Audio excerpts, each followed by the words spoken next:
The one commodity that is most valuable on this earth is time. Time to love, time to live. From the moment the human body is born, it begins dying. I don't think you quite caught that. Let me say it again. From the moment the human body is born, it begins dying. Some happen faster, some happen slower. Some of us help them go faster, and some of them prevent it from happening sooner than later. Coach Hype coming to you live on the field of life.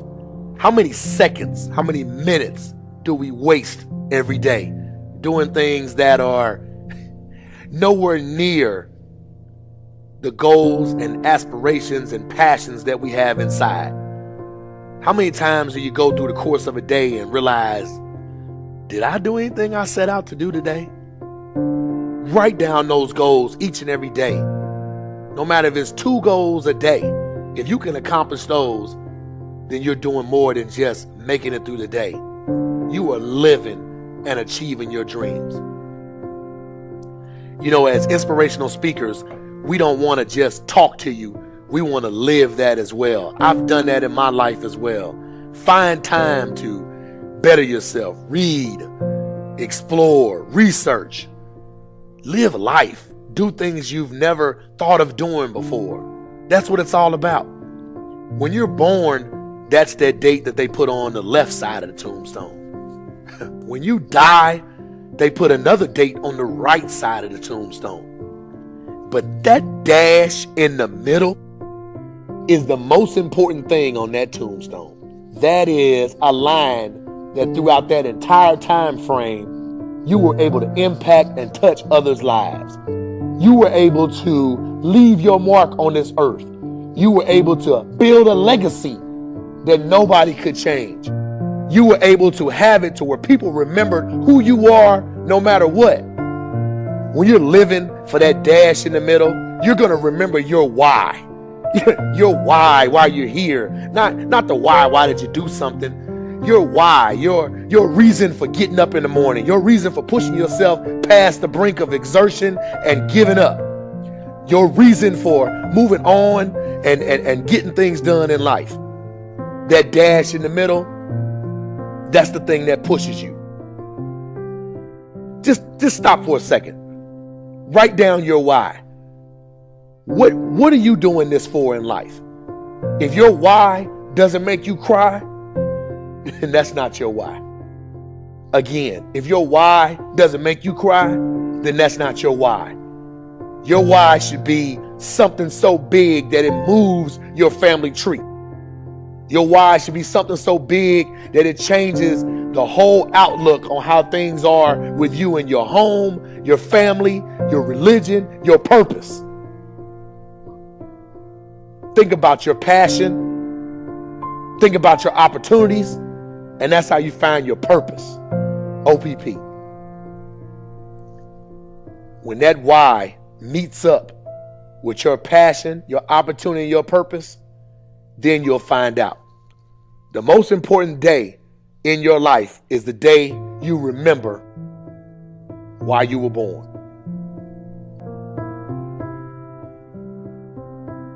I want to explain to you how you can live an easy life, you know? Accomplishing goals and being successful and going out in the world, and that's tough.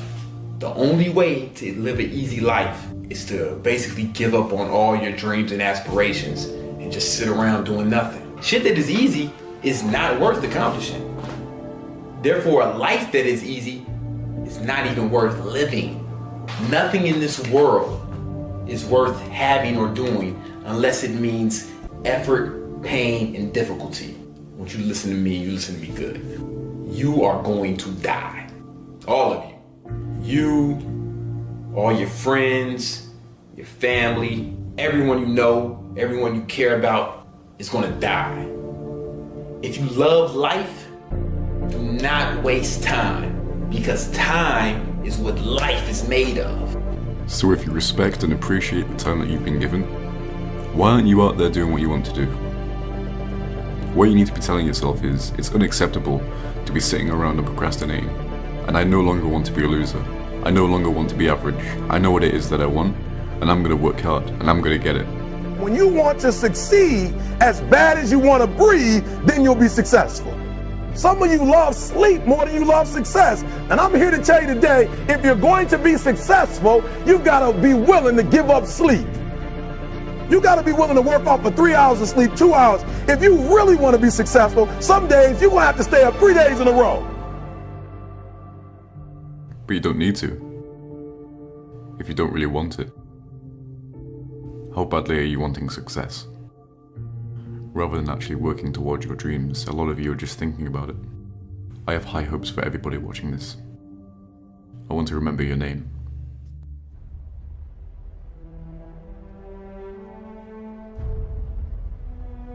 It is not the things we do in life that we regret on our deathbed.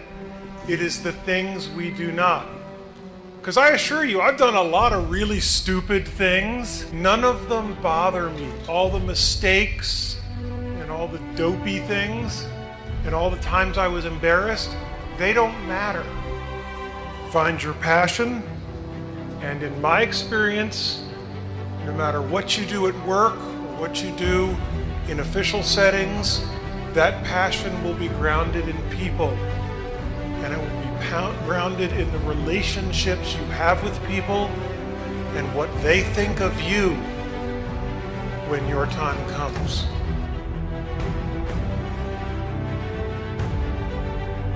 In the teeth of these stupefying odds, it is you and I, in our ordinariness, that are here.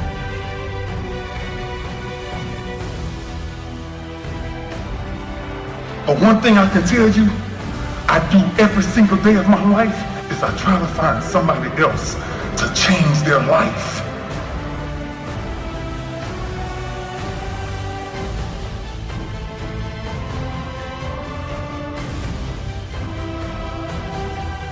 I waited till 39 to get married because I had to wait that long to find someone where her happiness was more important than mine.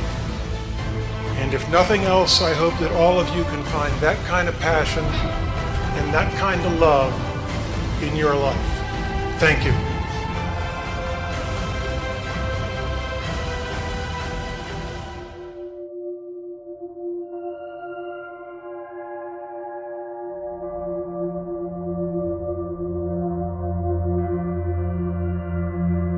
A journey of 1,000 miles begins with a single step. It's from an old Chinese proverb. Most people have heard it or have come across it at some point. And the meaning's pretty straightforward, right?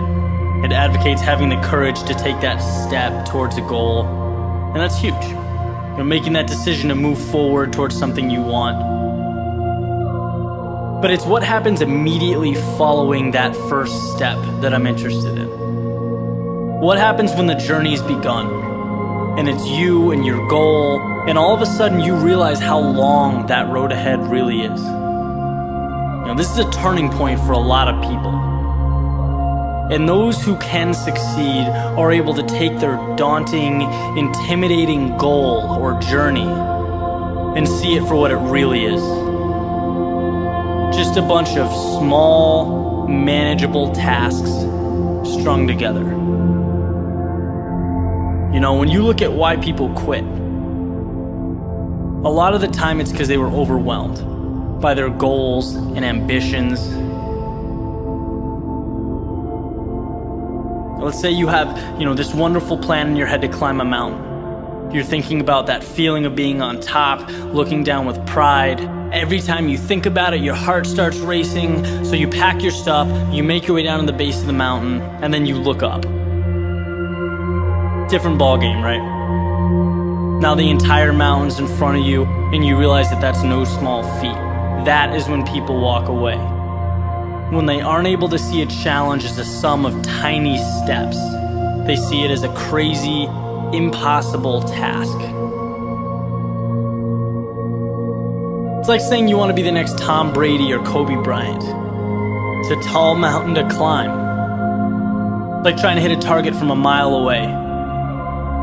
But if you can identify and map out what you need to conquer in order to become a better basketball player or football player and begin taking those small steps, improving every day, that makes dreams real. That's what gives goals life.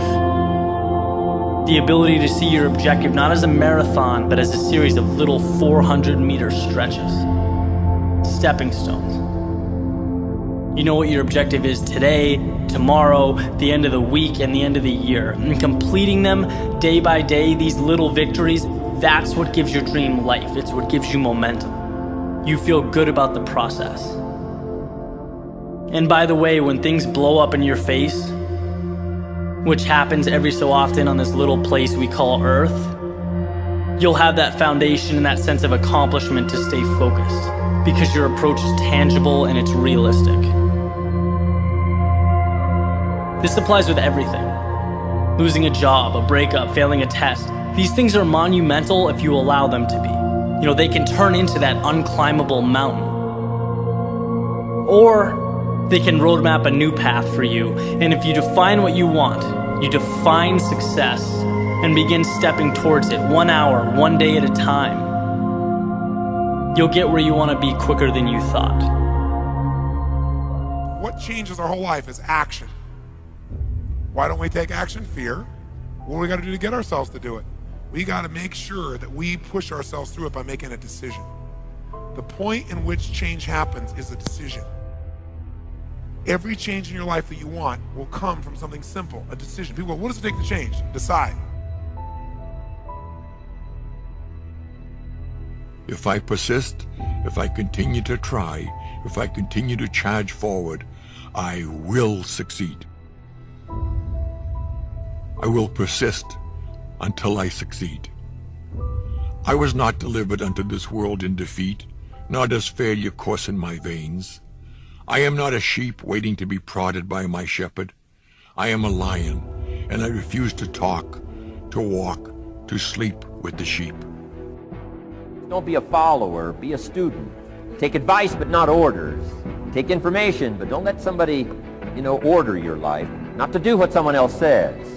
Take what someone else says, process it, think about it, ponder it. If it makes you wonder, if it makes you think, then it's valuable. Then when you go take action, make sure that the action is not what somebody told you to do. Make sure the action is the product of your own conclusion. But I'm exactly where I wanted to be because I realized I got to commit my very being to this thing. I gotta breathe it, I gotta eat it, I gotta sleep it. And until you get there, you'll never be successful in life. But once you get there, I guarantee you, the world is yours. Stay out of the clutches of mediocrity. Invent yourself, and then reinvent yourself. Change your tone and shape so often that they can never categorize you. Reinvigorate yourself and accept what is. Be self-taught and reinvent your life because you must. It is your life, and its history and the present belong only to you. People that will try and take your energy and positive vibes away are only here to make you stronger, not weaker. So you must understand this. You have the power to allow others to control you or not. Everybody that comes in and out your life is put in place for a reason. If this world was just a totally happy place with no struggle, then you wouldn't learn how to gain strength, gain the courage, learn from your mistakes, and to thrive through pain. Everybody is put in place in your life for you to succeed, not to fail. I would never want to be that 9-to-5 person that just lives my entire life working a 9-to-5 and just be happy with a modest lifestyle. Being secure. A lot of people, that's all they want. They just want a secure lifestyle, own a house, and be able to retire, and that makes them happy, And I just believe that we should always be pushing, to achieve more, to become more, and sitting at a job, the same job for 30 years is not something I would ever choose to do. In the society, we are taught to go to college and get a job. That's what we're taught. If you become a doctor or a lawyer, you're successful, but most of the time you still have a boss, you still have someone, telling you what to do, and you still have the schedule you have to stick to. So it's not much different than working at McDonald's. I mean, it's just you're making more money, but you're still in the same exact situation. And, working at McDonald's is not something I would choose to do, or same scenario, making more money. To me, you got to enjoy what you're doing, and, to have the lifestyle and the freedom to do what you want when you want, is the most incredible thing. A lot of people don't understand that you got to work hard at whatever you do, whether you're working for someone else or working for yourself. And if you're willing to put that in, you're going to end up being successful. You can't be satisfied, but that's what keeps us going. When you become content, then life's over. And the mentality is what's going to make things happen. Is having that mentality to never give up, keep pushing forward, and trying to accomplish your goals, and hopefully you have more goals. Constantly trying to move on to bigger and better things and trying to improve ourselves in every area. You really have to believe what you're doing is working. It's very important to believe. You have to believe to achieve. If you're doing something and you're not 100% confident in what you're doing, you're going to fail. Someone who is doing something maybe not 100% correctly, but they truly believe in their mind that they're doing the best they could possibly do, and they believe what they're doing is the best possible scenario, I think they're going to have a lot more success than someone that is doing it 100% right, but aren't positive in what they're doing. The mind is the most powerful tool we have, and in order to be a winner, you have to lose. That's how you learn.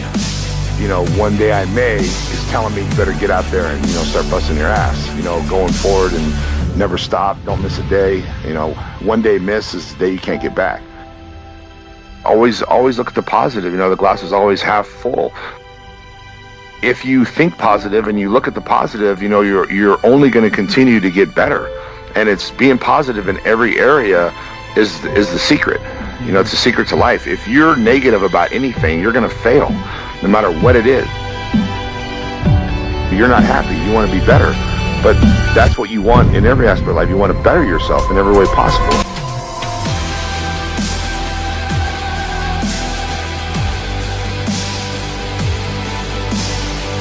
It all works hand in hand. A lot of people realize when you help somebody else, you're helping yourself, and it feels good. And it just what comes around goes around. The most important thing is life. In life is to not give a shit what other people think. That's the most important thing. And to have that kind of an attitude or mentality is rare. People are always concerned about what other people think. Always, no matter who they are. It really doesn't matter what other people think. It really doesn't matter. If you can have that kind of mentality, you'll get so much further and be so much happier in life. People don't like to think, they like to ask. They don't like to think, and they don't have enough confidence in their decisions that they make on their own. When they get advice from someone else, it gives them more confidence to believe that that's going to work. We should always be trying, to be better at every aspect in life. I mean, are you a good husband? Are you a good wife? Are you a good son? Are you a good, whatever it could be. There's a million things in life that we are. I think we should constantly be trying to be better in every area. I kind of like to just, relax, enjoy life. And that's kind of what I do. And being able to not stress and do what I want to do when I want to do it is just a great feeling. Whatever it takes to get you to try harder, read more, set your goals, and go for it. Here's the next attitude disease. Overcaution. Some people never will have much. They're too cautious. Now, you can also be too reckless, but you can also be too cautious. This is called the timid approach to life. And my caution was always the risk. Risk used to drive me right up the wall. I used to say, what if this happens? It's called the language of the poor. What if this happens? And on top of that, if this was to happen, look at the fix I'd be in. I better not try. I could always ace myself out. Then I'll tell you what changed my whole life when I finally discovered it's all risky. The minute you were born, it got risky. If you think trying is risky, wait till they hand you the bill for not trying. If you think investing is risky, wait till you get the tab for not investing. See, it's all risky. Getting married is risky. Having children is risky. Going into business is risky. Investing your money is risky. It's all risky. I'll tell you how risky life is. You're not going to get out alive. That's risky. The Englishman says, well, if that's the way it's going to work out, let's give it a go. Right, that's what it's for. Give it a go. Somebody says, yeah, but I'm looking for safety and security. Fine, then huddle in a corner. We'll cover you with a sheet, bring you 3 meals a day. And we'll protect you, feed you, look after you, care for you. We won't let anything happen to you, and you'll probably live to be 100. The guy said, well, yeah, I'd live to be 100. But what a way to live. Right. What a way to live, safe and secure. Don't ask for security. Ask for adventure. Better to live 30 years full of adventure than 100 years safe in the corner. And see, it's not important how long you live. What's important is how you live. Here's the next attitude disease. We're almost through with this motley list. In fact, we're almost through. Hang on. The next one is pessimism. Pessimism, the deadly disease of always looking on the bad side, the problem side, the difficult side, checking all the reasons why it can't be done. The poor pessimist leads an ugly life. He doesn't try to figure out what's right. He tries to figure out what's wrong. He doesn't look for virtue. He looks for faults. And when he finds them, he's delighted. How ugly. This is the poor guy who looks through the window, doesn't see the sunset. He sees the specks on the window.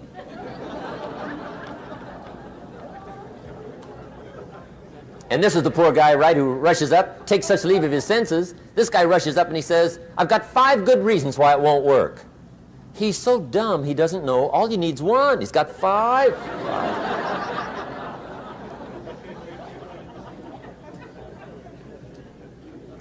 To the pessimist, the glass is always half empty.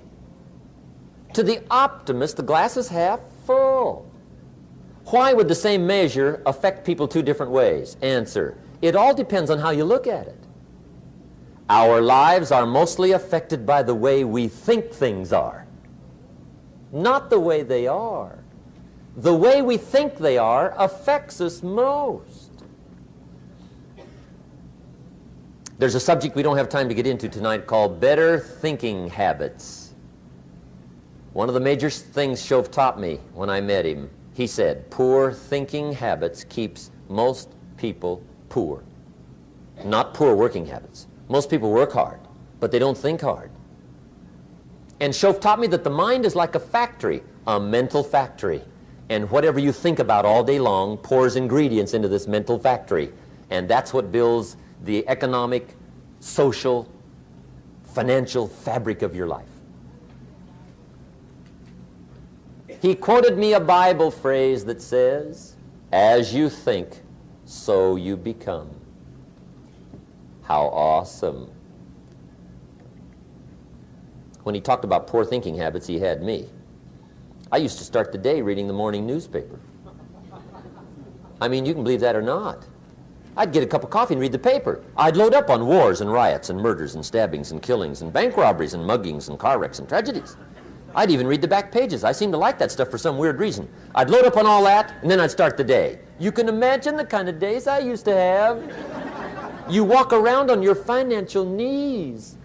They call you economic peewee.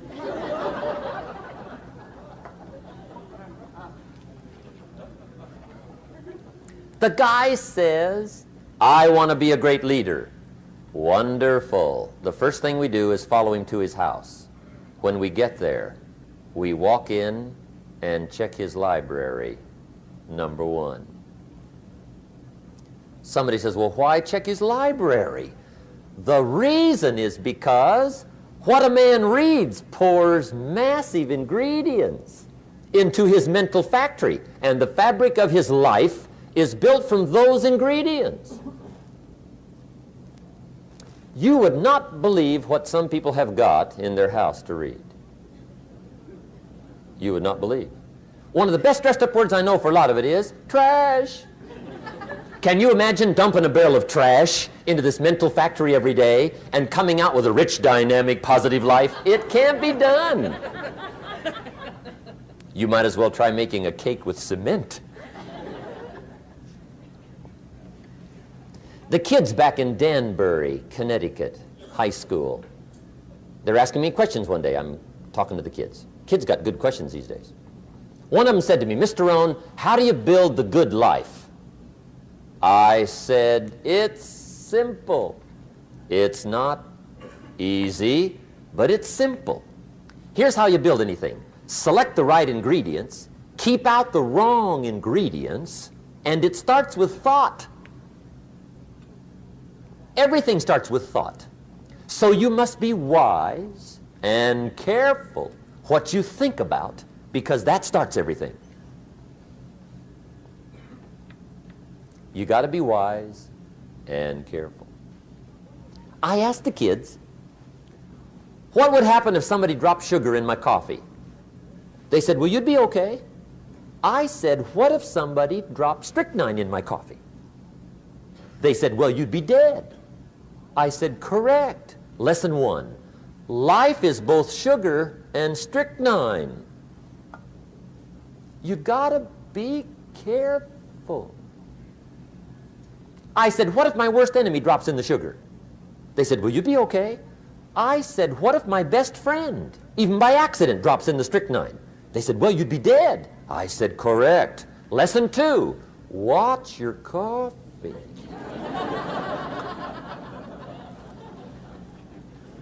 You got to be careful. See, it doesn't matter who hands you the bad stuff. It doesn't matter where you get the bad stuff. It'll still do its damage on your bank account, wherever you get it. Mr. Schoaf gave me one of the greatest phrases when I first met him when he said, Jim, every day stand guard at the door of your mind. How important. Stand guard at the door of your mind. And you decide what goes into your mental factory. Don't let anybody just dump anything they want to in your mental factory, because you've got to live with the results. Okay, here's the last disease, and we're through with this list. In fact, we're almost through. Hang on. The last subject is very brief. The last disease, but this one is deadly. Engage in this one, indulge in it even slightly, and you might as well forget the future, because it's going to forget you. Complaining, crying, whining, griping, a Bible word called murmuring. See, that'll ace your future. Spend 5 minutes complaining, and you have wasted 5. And you may have begun what's known as economic cancer of the bone. Surely they will soon haul you off into a financial desert and there let you choke on the dust of your own regret. I hope I said that well, so you won't forget. It's a deadly disease. If you don't think it's bad, ask the children of Israel of Old Testament fame. Typical of us all, their story just happened to get in the book. Story says, children of Israel were slaves. God performed a series of dazzling miracles and got them out. And now they're heading for the promised land. Remember the story? Heading for the promised land. Tragedy of the story, they never got there. Reason. From day one, they started to complain. They griped about the water. They griped about the weather. They whined and cried and griped about the food. They griped about the leadership. They whined and cried because it was too far, too cold, too hot, too difficult, too miserable. I mean, they whined and cried for years. Finally, God said, I've had it, trip canceled. Or something like that. The story says they died in the desert, never got to the promised land. Which I think means two things. Indulge in this long enough, you get your future canceled. And I guess it also means even God himself can only take so much.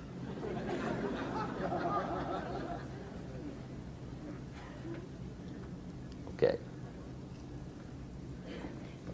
Just be on the lookout of the things that can destroy all the good you start. The war is on.